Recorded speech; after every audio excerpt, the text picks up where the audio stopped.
सरकारी जमीन खाली करो, खाली करो। Government, anti government, anti government, देश के किरदारों को गोली मारो सालों को। Anti government. देखिए 13 तारीख को विक्रम रंधावा विधानसभा के अंदर स्टेटमेंट दी, जिसको हम पूरा समर्थन करते हैं। और पहले भी इस बात को लेकर हम सड़कों के ऊपर आए हैं कि जेडी की लैंड हो, सरकारी लैंड हो या किसी कोई भी सरकारी डिपार्टमेंट की लैंड हो, उसके ऊपर अवैध कब्जे किए गए हैं 2008 के बाद और भारी मात्रा में किए गए हैं। और आज भी हम सुंजवा भटिंडी चौहदी की साइड जाएंगे तो कहीं ना कहीं जो है मकानों के ऊपर लैंटर डल रहे होते हैं, लेकिन रोकने वाला कोई नहीं और सरकार की मंशा भी नहीं लगती कि इनको रोका जाएगा।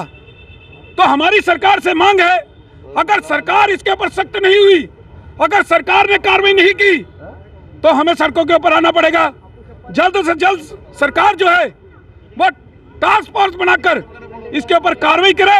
आज पुलिस कहीं जाती है, जेडी की टीम जाती है तो पथराव किया जाता है, हमारे जवान घायल होते हैं, हमारे जेडी के जो है जो वहाँ के मुलाजिम हैं वो घायल होते हैं, लेकिन उनको बचाने वाले नेता पहले आ जाते हैं। तो ये चीजें बर्दाश्त नहीं की जाएंगी। एक विशेष समुदाय को इस प्रकार से उनको शह देना और सरकारी जमीनों के ऊपर कब्जे करवाना यह बर्दाश्त नहीं किया जाएगा, क्योंकि सरकार की मंशा हमें लगती नहीं कि वो इस प्रकार से जमीनें खाली करवाएगी।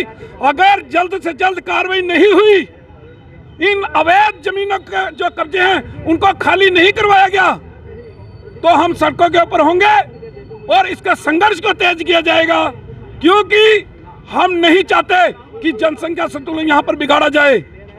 बाहर के लोग आकर यहाँ पर कब्जे करते सरकारी जमीनों में।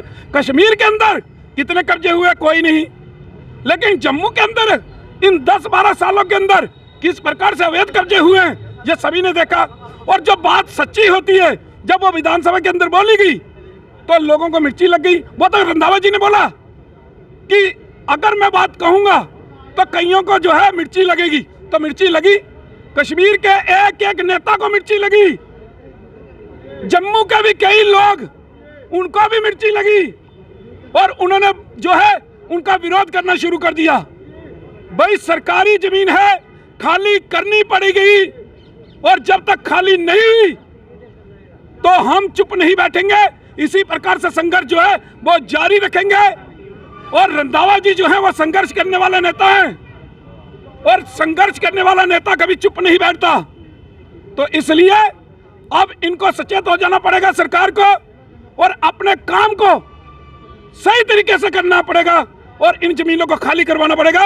अगर सरकार नहीं खाली करेगी तो सरकार की भी ईंट से ईंट बजाने का काम करेंगे हम। बच्चों का भविष्य सिर्फ किताबों से नहीं बल्कि सही माहौल, सही मार्गदर्शन और सही शिक्षा से बनता है। MV international school affiliated to CBSE nursery से 12वीं तक, जहां पढ़ाई सिर्फ बोझ नहीं बल्कि एक आनंद है।